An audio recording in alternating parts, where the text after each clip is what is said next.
La Pasión de Cristo es una de las películas más polémicas que yo he visto, al menos en el siglo XXI.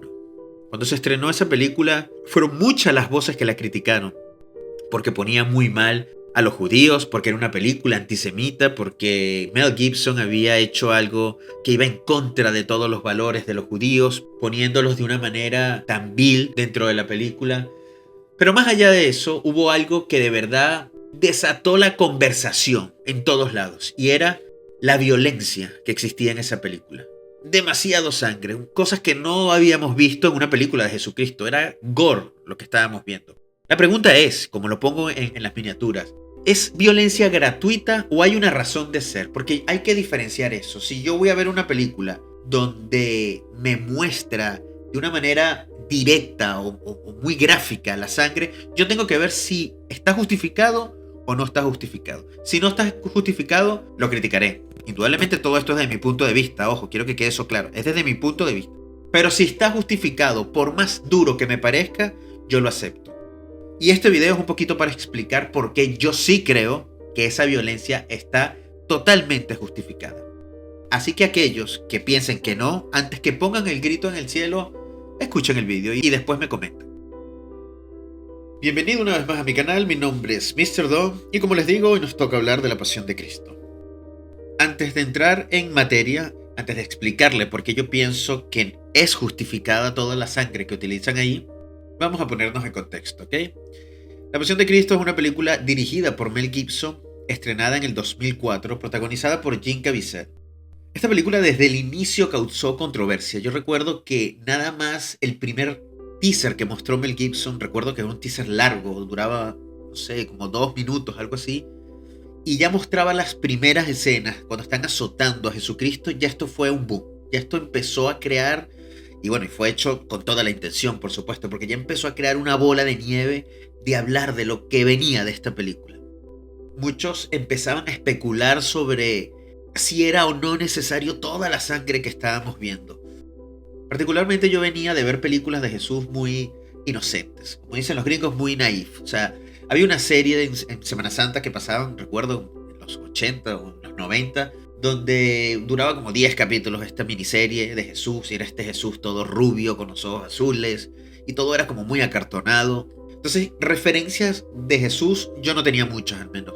La Última Tentación, que es una película de Martin Scorsese, representaba otra forma de ver a Jesús, u otra forma de ver a Cristo, pero que se alejaba completamente de lo que era la historia, vamos a decir, original.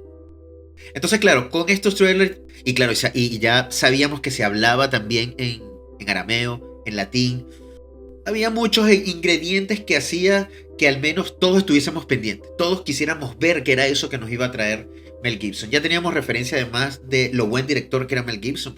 Había hecho películas como Braveheart o El hombre sin rostros, que habían sido éxitos.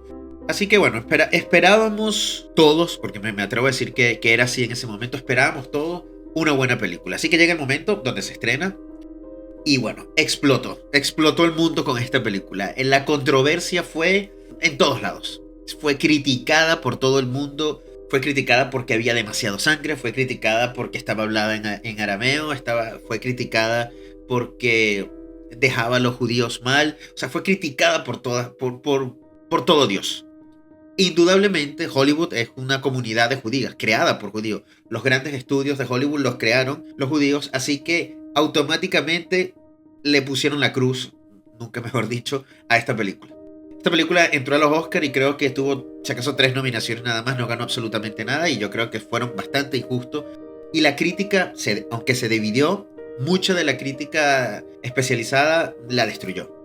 Fue muy criticado Mel Gibson, de verdad que fue bastante duro, yo me imagino desde su punto de vista, bastante duro lo que tuvo que soportar. Sin embargo, la película se convirtió en un exitazo. Bien sea porque, no sé, somos sádicos todos y queríamos ver la sangre, porque todo el mundo hablaba de la sangre, pero sin embargo, yo particularmente creí entender y creo entender lo que quería hacer Mel Gibson. Puedo estar equivocado indudablemente, esto es una opinión, para que no me caigan encima. ¿Cómo lo veo yo? Puedo estar indudablemente súper equivocado. Pero hay 3 cosas puntuales que todo el mundo habla de esta película que están mal. Y yo quiero hacer referencia a esas tres cosas, siendo la tercera, por supuesto, el tema de la violencia. Pero vamos a hablar de dos primeros puntos de los cuales se les criticó mucho a esta película en su momento y se le ha criticado durante todo este tiempo. La primera es el idioma, el uso del idioma.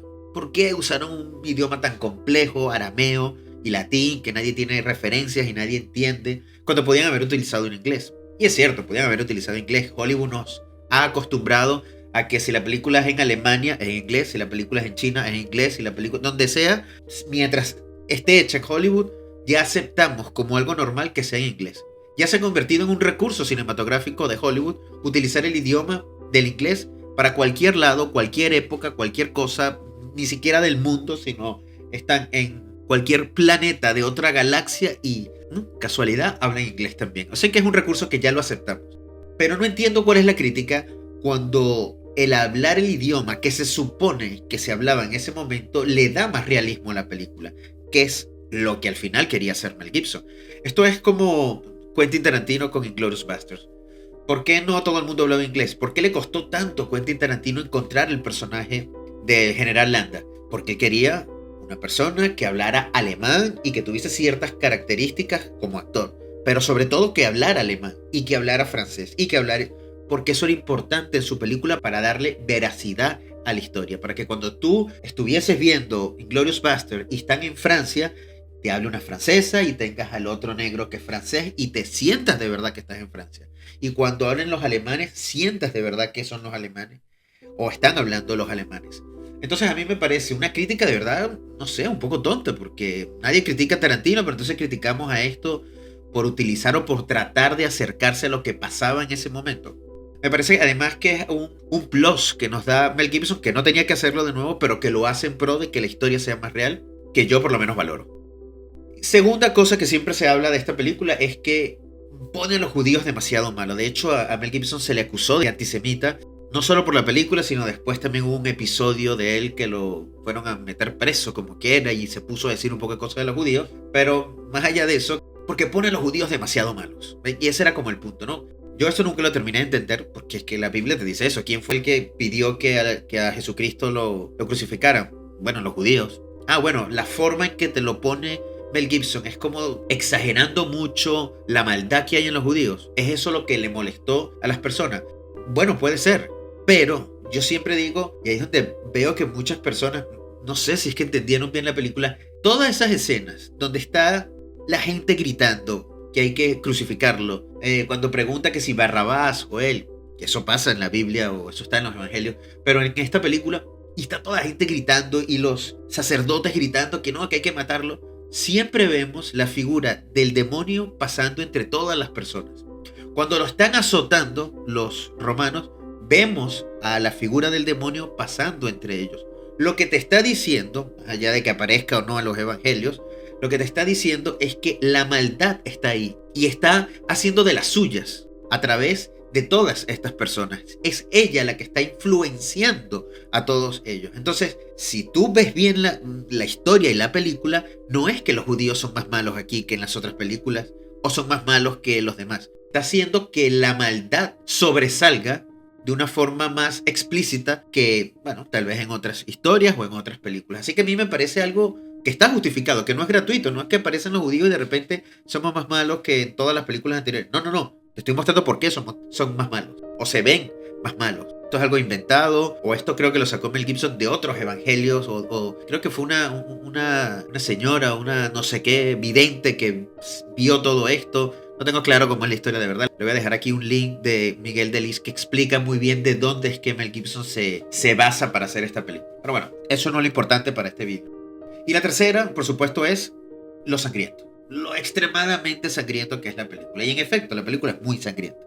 Cuando le caen a golpes al tipo y lo están azotando y lo están castigando, es una cosa que tú dices, basta ya. No estás viendo cómo se le está desgarrando la piel, cómo estás viendo las costillas por un lado, la cara, o sea, después que le pegan tanto, que lo dejan como están todavía, los romanos se están riendo y le están clavando la corona está de espina y todavía tiene que caminar con la cruz y todavía se van burlando y pegando y tú dices, basta. O sea, eso no pudo haber pasado así. Y creo que eso de verdad no pudo haber pasado así. Yo creo que eso es una exageración total lo que hizo Mel Gibson. Ahora, la pregunta es por qué utilizó la exageración. Y aquí es donde voy a intentar justificarlo, o lo que yo entendí de la película al menos. A ver, yo creo que cuando tú haces una película, en la mayoría de los casos, tu intención es que tú te sumerjas dentro de la película, que tú te olvides lo que está pasando afuera y todo lo que estás viendo, escuchando, contribuya para que entres en la historia que yo te estoy contando. Entonces, tú como director tienes que hacerte de cualquier medio y recurso que te brinde el cine para lograr eso. Ejemplo, La Sociedad de la Nieve. Cuando tú ves esa película y te pones cascos o escuchas con un buen sonido toda la película, vas a escuchar unos detalles del hielo rompiéndose, de cómo suena el hielo contra el hielo, que te trasladan automáticamente, junto con la imagen por supuesto, a que hay frío. Tú, no sé cómo verbalizarlo, pero sé que hay muchas personas que lo han dicho, porque a mí me pasó también, es que con estos sonidos y viendo lo que estaba sucediendo de alguna forma, parecía que yo tenía frío mientras veía la película, aunque en verdad no lo tenía. Yo vivo en un sitio donde la temperatura es bastante alta y no tenía frío de verdad, pero el sonido era tan nítido y tan claro, la forma en que sonaba el hielo contra el hielo y se partía, que me daba la sensación, viendo y escuchando, que tenía frío. Eso es un éxito de Bayona, del director. Eso es un éxito de verdad, porque si tú logras crear eso, si tú logras transmitir eso, es que la estás pegando del techo. Y creo que es lo que todo director quiere lograr con sus películas. Ahora, la pregunta es, ¿los sobrevivientes escucharon el hielo tan nítidamente como lo escuchábamos nosotros mientras veíamos la película? ¿Escuchaban cómo los trozos de hielo chocaban y se partían de la forma en que nosotros los escuchábamos? Probablemente que no, porque me imagino que no tenían ni tiempo para eso, entre el hambre, entre lo que estaba sucediendo, entre la incertidumbre. No creo que hayan tenido mucho tiempo para escuchar la nitidez del hielo como la escuchamos nosotros. Pero es irrelevante, porque yo como director tengo que tratar de acercarme y de hacerte vivir lo que ellos están viviendo en términos generales. Y una de las formas es a través del sonido. Aunque ellos no lo percibieron de esa forma y yo te estoy exagerando ese sonido, lo estoy haciendo con la intención de que tú te sientas, desde donde se puede, parte de uno más de los que estaban en ese avión. Entonces yo utilizo la exageración para transmitir lo que la película quiera transmitirte. Y eso es súper válido e importante. Entonces, volviendo a La Pasión de Cristo, eso es lo que quiso hacer Mel Gibson. A través de la exageración, transmitir una sensación. ¿Cuál es la sensación? El sufrimiento. Bueno, sí, claro, está sufriendo. Sí, pero espérate un momento. Yo no soy creyente, yo no creo en nada de esto, pero sí sé que Mel Gibson cree en esto. Él es muy católico. Él cree, como todos los creyentes, para la redundancia, que Jesucristo vino a la tierra a llevarse todos los pecados de los humanos. Es como un reset del mundo. A través de él, cuando él venía, él moría, y en el momento que él muere, se llevaba todos los pecados. Más o menos así la historia. Como digo, no soy creyente, no soy experto ni nada. Los que crean en Dios me podrán corregir en los comentarios, pero más o menos esto es la intención de Jesucristo. Entonces, él quiere a través de la película transmitirte todo el dolor que tuvo que haber pasado Jesús al acumular todos los pecados del mundo. Que vamos a suponer que esto sucedió, vamos a partir de que esto es una verdad, imaginarse cómo puede ser el proceso de asimilar y de juntar todo el sufrimiento del mundo. ¿Cómo yo te demuestro eso en imágenes? Porque yo no puedo venir, o sea, Mel Gibson no puede contratar a un tipo y que entre a tu casa y te caiga a palos para que tú sientas el dolor. Entonces yo tengo que exagerar ese dolor, exagerarlo a un punto casi inaguantable, porque llevarse todos los pecados del mundo debe causar un dolor casi inaguantable. Aunque él sea el Hijo de Dios, era un humano. El dolor lo sentía como un humano. Entonces todas esas escenas que él te está representando y que está llevando el límite, para llevarte a ti como espectador el límite, es para tratar de que tú sientas todo eso. Por esa razón, yo considero que es totalmente justificado todo lo que está sucediendo.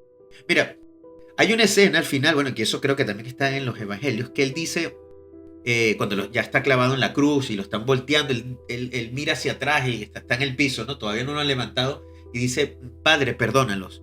Yo había visto esa escena en la serie que les digo de Semana Santa, y sí, bueno, perdónalo porque, bueno, lo están crucificando. Ok, entiendo.